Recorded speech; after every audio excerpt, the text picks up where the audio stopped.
بھائی جی سے میرا خون کا رشتہ ہے پارس صاحبہ، جو 3 لفظوں سے ختم نہیں ہو سکتا ہے۔ آپ عزت صاحب کو نہیں لے کر کے آئیں؟ ان کی بات ختم ہوئی تو بولی نہیں، وہ بچوں کے پاس آسٹریلیا میں ہے۔ خیریت ہے آپ نے انہیں خود سے الگ رہنے دیا، وہ بھی اتنے دنوں کے لیے، اگر انہوں نے 3 لفظوں کا رشتہ ختم کر دیا تو؟ ہمارا رشتہ اتنا کمزور نہیں۔ فائز کی بار بار تنبیہ کے باوجود سویرا ضبط ہو بیٹھی، غصے سے بولی۔ پارس نے ہلکے سے شانے اچکا دیا۔ اچھا؟ انداز یوں تھا کہ جسے یقین نہ آیا ہو۔ سویرا نے پھر خود پر قابو پایا اور گفتگو کا رخ موڑ دیا۔ آپ نے بھائی جی کی موت کی تفتیش کیوں نہیں کرائی؟ کیونکہ وہ میرے سامنے سیڑھیوں سے گرے تھے۔ بہت اعتماد سے پارس نے فقرہ ادا کیا، مگر 2 حصوں میں۔ میں ہر چیز کی گواہ ہوں، مجھے تفتیش کی کیا ضرورت ہے؟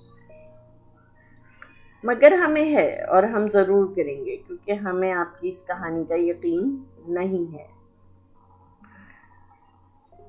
جی میں پوچھنے ہی لگی تھی آپ کے اس ہم کے متعلق۔ پارس کا چہرہ کھل اٹھا، جیسے اس کو کچھ یاد آیا ہو۔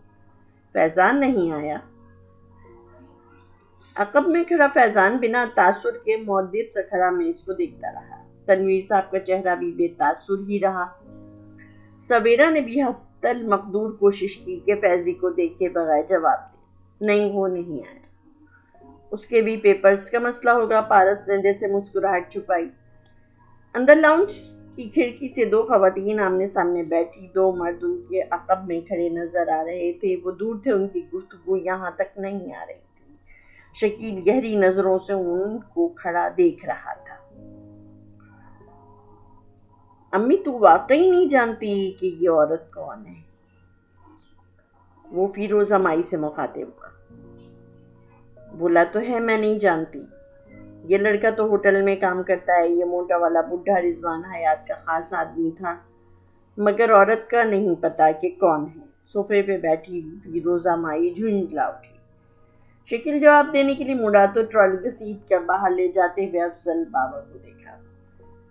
اے بابا جی، اس نے نخوت سے پکارا۔ جی صاحب۔ افضل بابا رک کے اسے دیکھنے لگے۔ یہ باہر کون آیا ہے؟ رضوان صاحب کی بہنیں سویرا بی بی آسٹریلیا سے آئی ہیں، یہ کہہ کر وہ ٹرالی آگے کھینچتے ہوئے لے گئے۔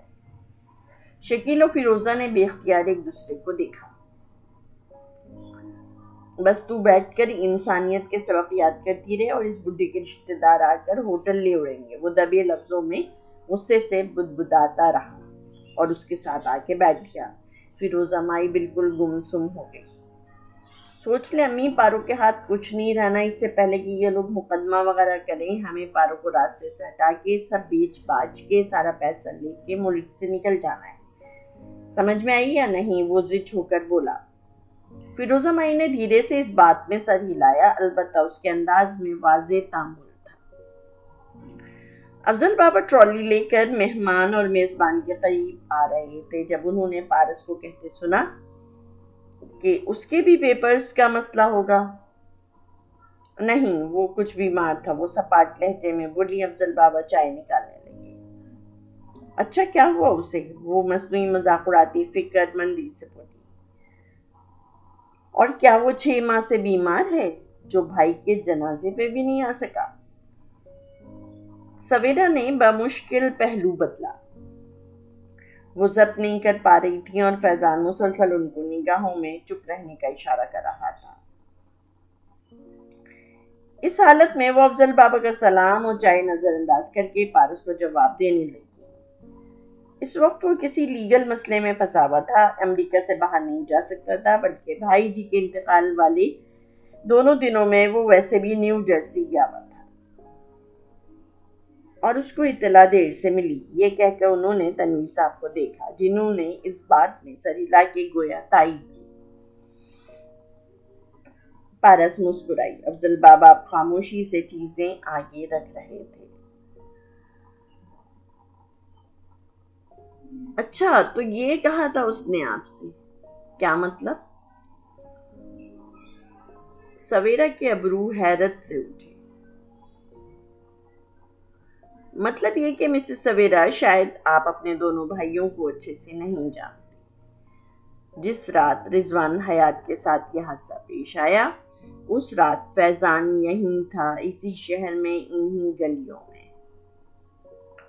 فائز نے بری طرح چونک کے پارس کو دیکھا، مگر وہ سویرا کو دیکھ رہی تھی، جو کچھ حیران تھی، متعجب تھی، بے یقین بھی تھی۔ افضل بابا تک ششدر رہ گئے۔ تنویر صاحب البتہ بے تاثر انداز میں کھڑے رہے۔ نہیں، فیضان امریکہ میں تھا، اس نے مجھے خود بتایا تھا۔ اور ساتھ ہی سویرا نے پہلے تنویر صاحب کو دیکھا، پھر فائز کو۔ وہ خود بھی شاکڈ لگ رہا تھا۔ افضل بابا جا چکے تھے۔ اگر اس کی یادداشت کھو گئی ہو تو اسے بتا دیجیے گا کہ پارس کو اچھی طرح یاد ہے کہ اس رات وہ کہاں تھا، اور یہ بھی کہیے گا پارس اس کا 6 مہینے سے انتظار کر رہی ہے۔ اگر وہ اپنے بھائی جی کے لیے نہیں آیا تو اپنی امانت لینے ضرور آئے جو وہ میرے پاس چھوڑ گیا تھا۔ فائز اب یک ٹک پارس کی پشت کو دیکھ رہا تھا، جیسے سمجھ میں نہ آ رہا ہو کہ وہ کیا کہہ رہی۔ سویرا کی ساری اکڑ، سارا کروفر، غصہ سب جھاگ کی طرح بیٹھ چکا تھا، اور وہ فیضان کا دفاع کرنے کے مزید قابل نہیں رہی تھی۔ کیسی امانت؟ بس 2 لفظ ہی بول پائیں۔ پارس جواب دیے بنا اٹھی، اندر گئی۔ لاؤنج میں قدم رکھا تو سر جوڑ کر بیٹھے، خسر پھسر کرتے ہوئے ماں بیٹا بے اختیار سیدھے ہوئے۔ وہ انہیں دیکھے بنا اوپر چلی گئی۔ اس نے اندر غائب ہوتے ہی سویرا نے فائز کو دیکھا۔ تم اس وقت پاکستان میں تھے؟ وہ تیز لہجے میں بولی۔ ہاں، مگر اس کو کیسے پتا؟ اس نے بے اختیار تنویر صاحب کو دیکھا، جنہوں نے گہری سانس لیتے ہوئے نفی میں سر ہلا دیا۔ میں خود نہیں جانتا، گویا اپنی بے گناہی ثابت کی۔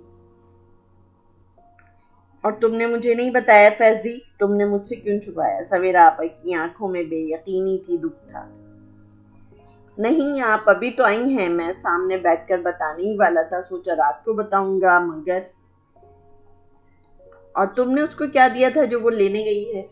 کچھ نہیں، میں تو اس سے ملا بھی نہیں تھا، میں نہیں جانتا۔ میں سچ کہہ رہا ہوں۔ اس نے بے بسی سے ان کو دیکھا، مزید احتجاج نہیں کر سکتا تھا، ورنہ دیکھنے والے کو اور زیادہ شک پڑ جاتا کہ وہ ایک دوسرے کو جانتے ہیں۔ تبھی پارس باہر آتی دکھائی دی، اس کے ہاتھ میں کچھ تھا۔ فائز نے خود کو کمپوز کیا اور پارس کی طرف دیکھا۔ میں مزید مداخلت نہیں کرنا چاہوں گا، کیا ہم صبح… آپ ٹھہرے، مسز عزت بس جانے والی ہے۔ ہاتھ اٹھا کے اسے خاموش کراتی پارس۔ وہ آ کر آپا کے سامنے بیٹھی، بلکہ بیٹھنے کی بجائے کھڑے کھڑے میز پہ کچھ رکھا۔ لان میں موجود 3 افراد نے اس چیز کو دیکھا، وہ ایک دھندلے شیشے کا ٹکڑا تھا۔ فائز نے نہ سمجھنے والے انداز میں پارس کو دیکھا، پھر سویرا کو۔ یہ کیا ہے؟ اپنے بھائی کو دے دیجیے گا، وہ اسے پہچان لے گا، مجھے یقین ہے وہ بھی جلد ہی تعزیت کرنے آئے گا۔ یہ دیکھنے کے بعد تو شاید مزید تاخیر نہ کرے۔ وہ مسکرا کے یوں کہہ رہی تھی جیسے یہ آخری بات ہو، اب وہ مزید ان کو برداشت نہیں کر سکتی۔ سویرا نے متذبذب انداز میں شیشے کا ٹکڑا اٹھایا، کھڑی ہو گئی، پارس کو بے بسی، غصے، اچنبھے سے بھری نگاہوں سے دیکھا اور مڑ گئی۔ جی تو ہم کیا بات کر رہے تھے؟ اس نے کرسی پہ بیٹھتے ہوئے سامنے اشارہ کیا۔ فائز غائب دماغی کے عالم میں اس کے مقابل آ بیٹھا اور اس نے اپنے کاغذات پھیلا دیے۔ اس کے انداز میں واضح سست روی موجود تھی۔ یقیناً وہ کچھ اور بھی سوچ رہا تھا۔